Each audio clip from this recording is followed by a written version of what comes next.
Shalom, shalom. Barakatah Yahweh Ba'Sheba Mashiach Yahushai.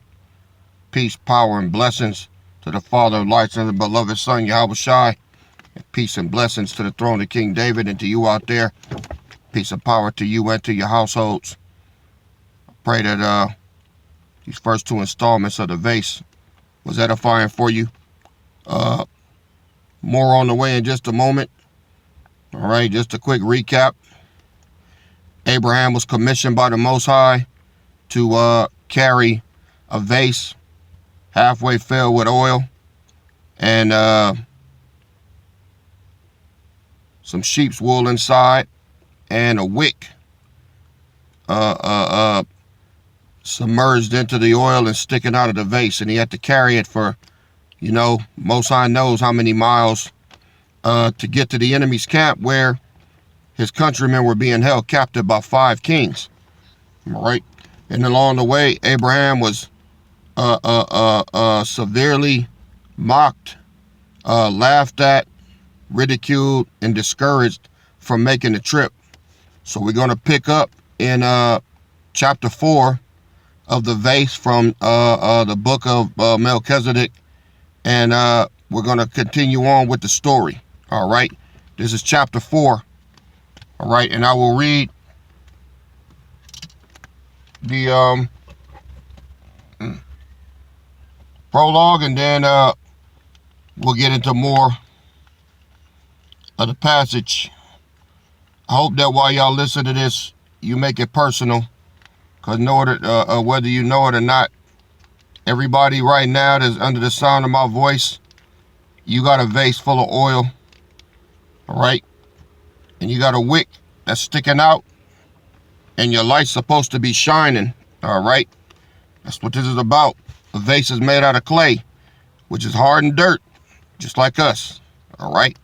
And the light that's inside you is supposed to shine at all costs. Remember that. All right. The history of a vase, chapter 4. Prologue. Abraham is comforted by the arrival of his shepherds and allies. The shepherds learn to love the light of the vase, loyalty of Abraham's allies.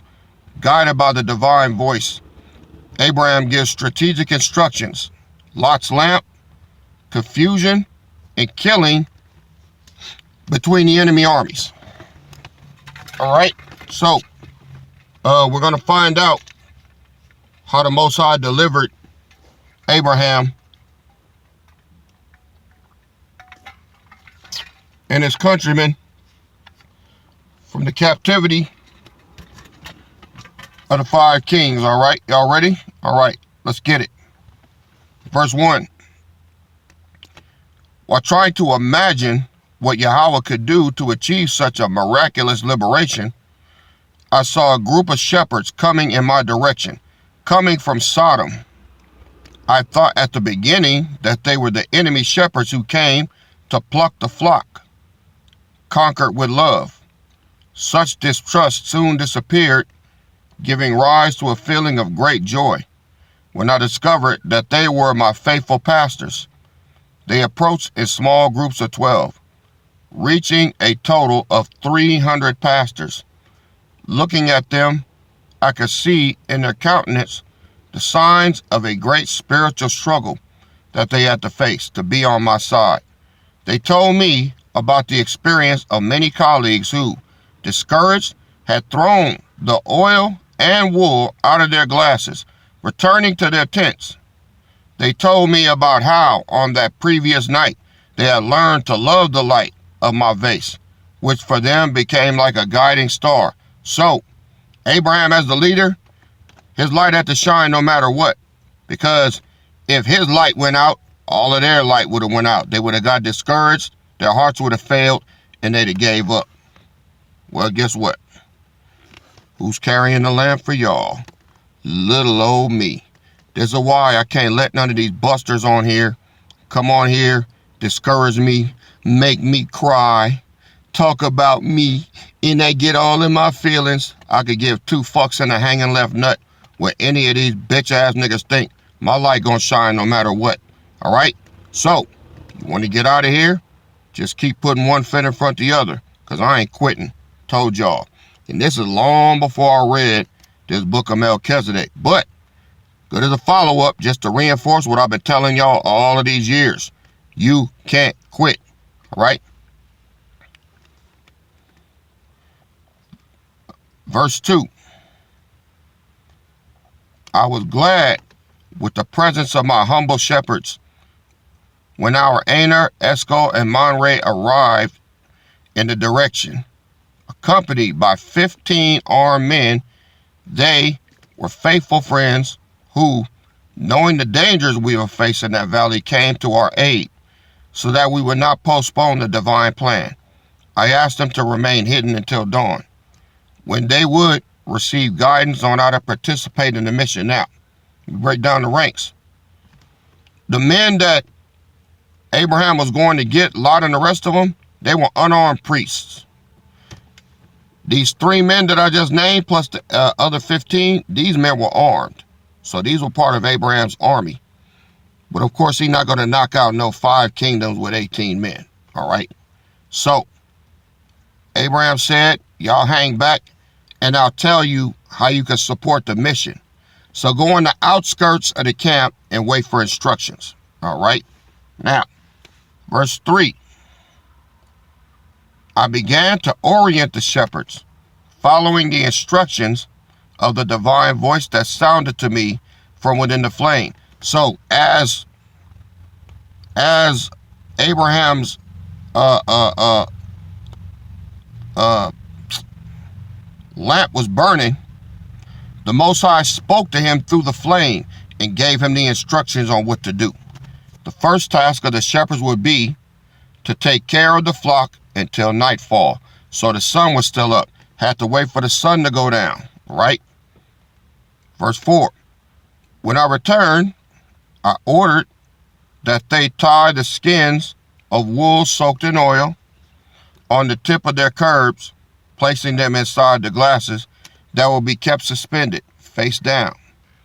I began to light them with the fire of my flare until the 300 torches were burning, though hidden inside those vases.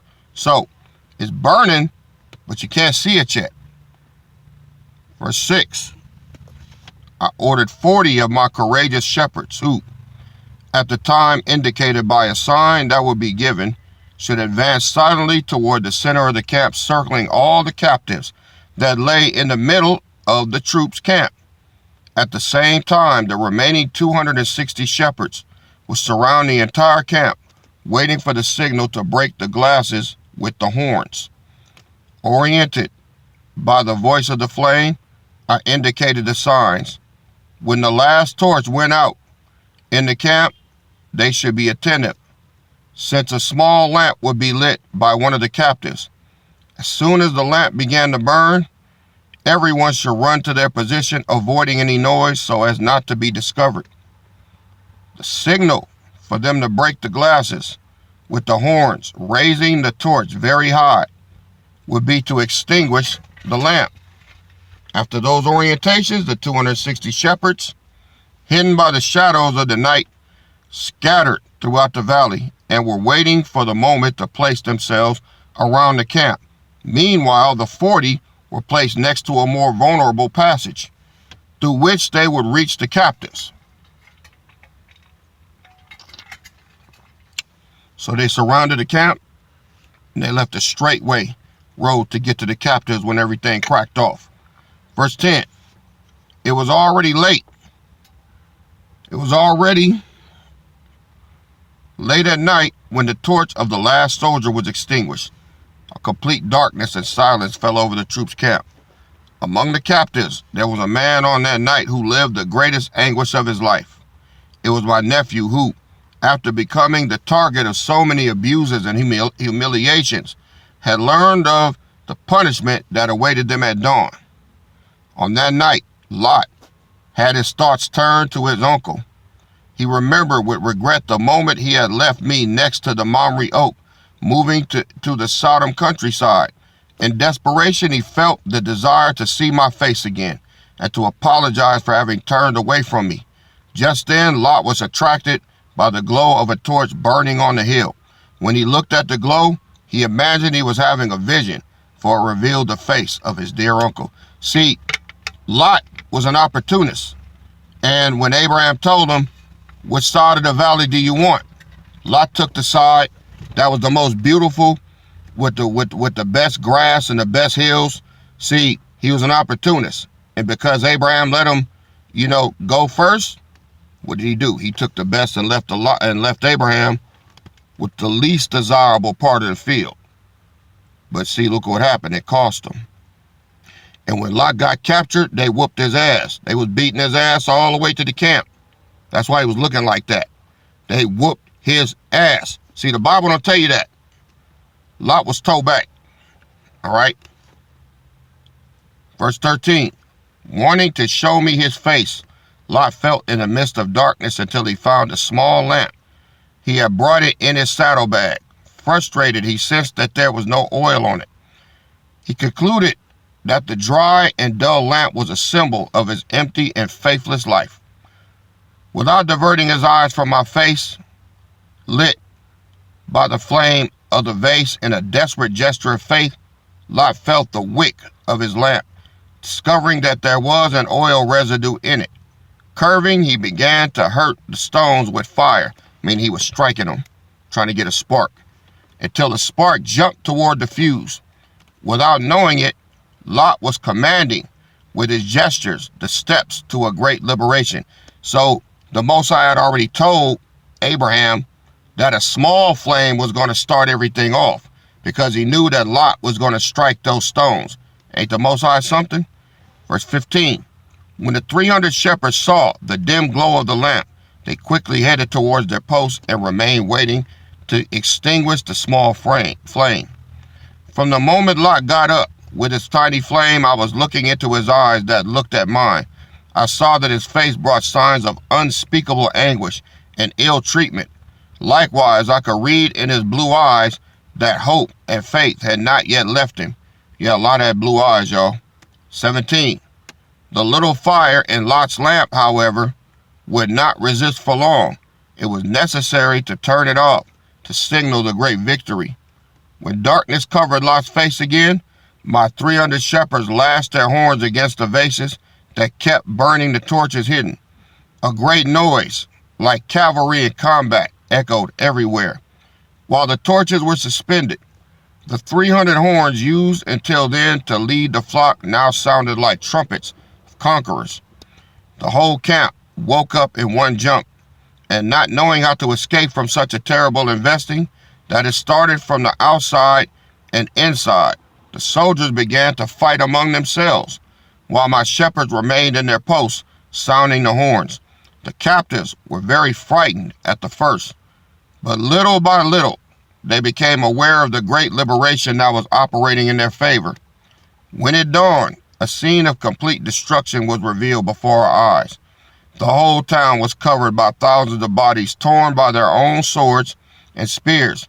Only a few managed to flee that death camp, but they were persecuted by my 18 allies who were armed, being reached in Hobah, which is to the left of Damascus. Meanwhile, the captives, now released, recovered all the riches from which they had been looted by their enemies. So, the Most High delivered them by them cracking the vases open.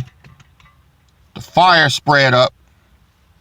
The Most High confused the captors that was holding them hostage. They got afraid, and when they blew those little trumpets, the Most High magnified the sound of the trumpets to make it sound like trumpets coming from a large army. They panicked and slaughtered each other. See, this wouldn't have worked if Abraham would have brought his little army. He couldn't take on 5 kings. Couldn't do that. If he'd have walked in there armed, then they would have took him serious and killed him, and nobody would have got delivered. The Most High had him sneak in there, looking harmless, so that he could set it up and do what he did. Is there anything too hard for the Most High, man? Is there anything that he can't do? All right. So when you read it in the scriptures, when it says that Lot took 318 men and got everybody back, now you know how he did it. He didn't go in there fighting. No. These were priests. They're nonviolent. just like our priests here. They're not going to be combatants, all right?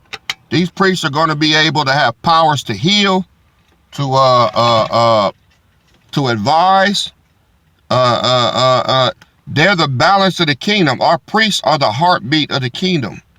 See, you got to have judgment and mercy. Now, myself, the Brotherhood, the Imperial Guard, we're judgment. We're not going to have powers when the time comes to be healing people and all that. That's not our lot. If somebody need healing, we got to take them to one of the priests. The priests do that. The priests are the ones that are peaceful, that have love. And they're going to need protection. This is why you got judgment and mercy. That's why Yahushua is not a combatant. He's a prince of peace. All right. Now, in the Apocrypha, it does say that when he comes down, he's going to vaporize the ones that are trying to persecute his people. Yeah. But for the most part, Yahushua is not a combatant. He has no weapon of war. He got his mouth. He can tell you, he can just say it, and it will be so.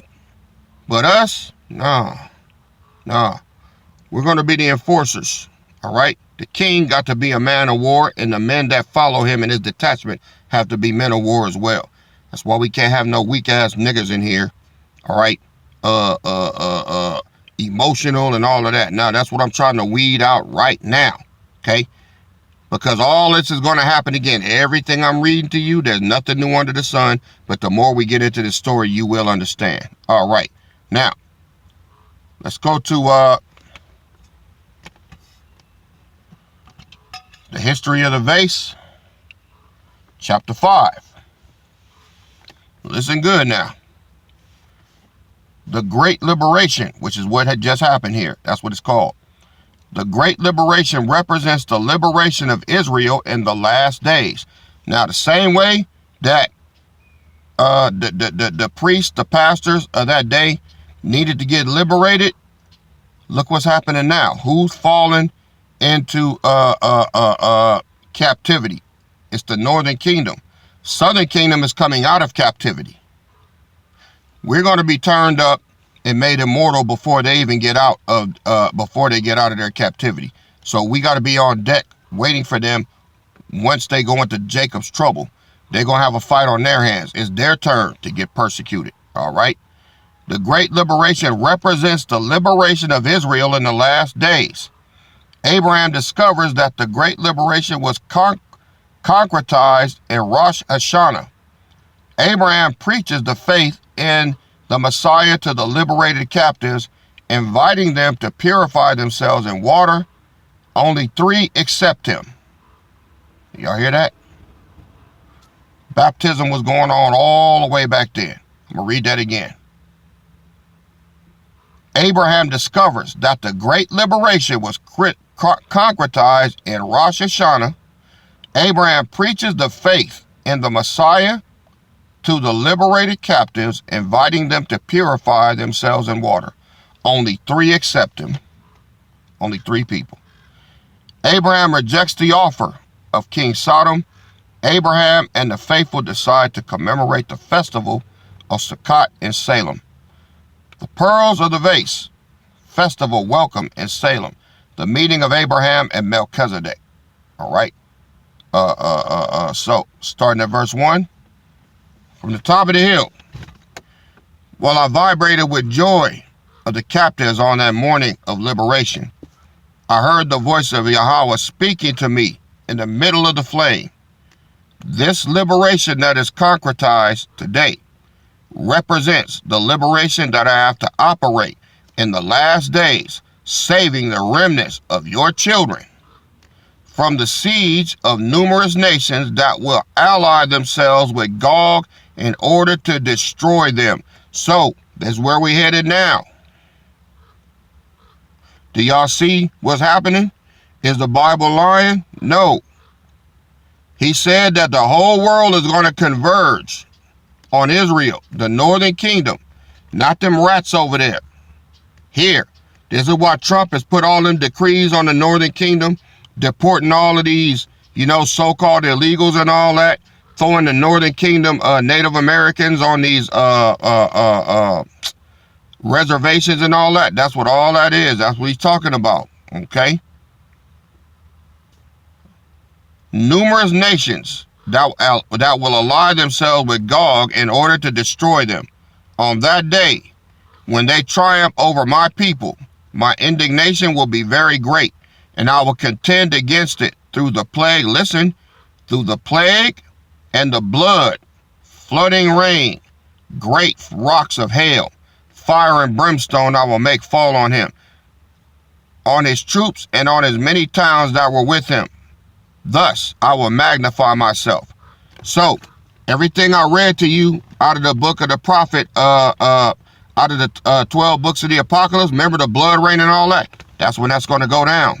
Okay? He says, I will magnify myself, justify my holiness, and make myself known in the eyes of many nations, and they will know that I am the Lord. Now listen to this. And on the house of David, who? No, the house of the camps. No. And on the house of David and on the inhabitants of Jerusalem, I will pour out the spirit of thanks and supplications. They will look at me, whom they pierced, and will lament as one who laments for an only begotten son, and will cry for him as one who cries bitterly for his firstborn. On that day there will be an open source for David's house and for the inhabitants of Jerusalem to remove sin and impurity. And we already know that's already here. Now, this is in the book of Melchizedek. You can find this also in Zechariah, I believe, 13:1.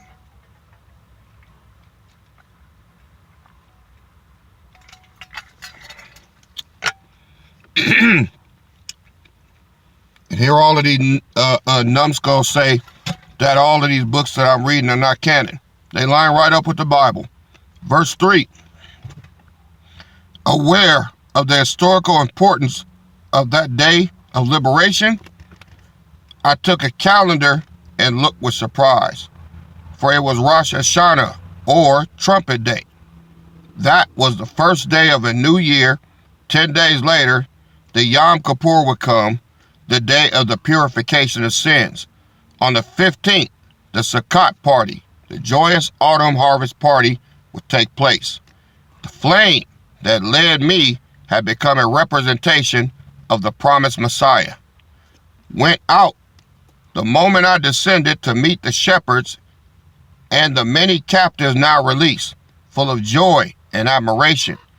Everyone wanted to know how much a great liberation had become possible, only with the use of those torches and horns. I told them then about the importance of that fire that had been released from the altar to free them in that valley, identifying it as the Savior Messiah. These are all archetypes of Yahushua. All right, later on, it was going to happen again. Verse 5, seeing that everyone carried the dirt of slavery in their bodies and mantles, I invited them to follow me to the Jordan River, where everyone could bathe for the purification of their sins. See, right there, that's baptism. Okay, verse 6. Only 3 people attended the invitation: Lot and his 2 most recent daughters. The others returned contaminated to their homes. So the offer of salvation was put out back then by Lot, all right, and only his 2 daughters accepted. See, hard-headed. Verse 7.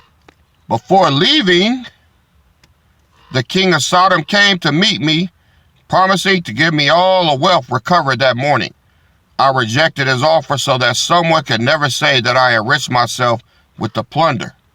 We stayed camped on the banks of the Jordan River near Jericho for 12 days. In those days of refreshment, everyone was free of impurities, leaving them in the waters of the Jordan. This was a special preparation for the Sukkot party that we decided to commemorate in Salem.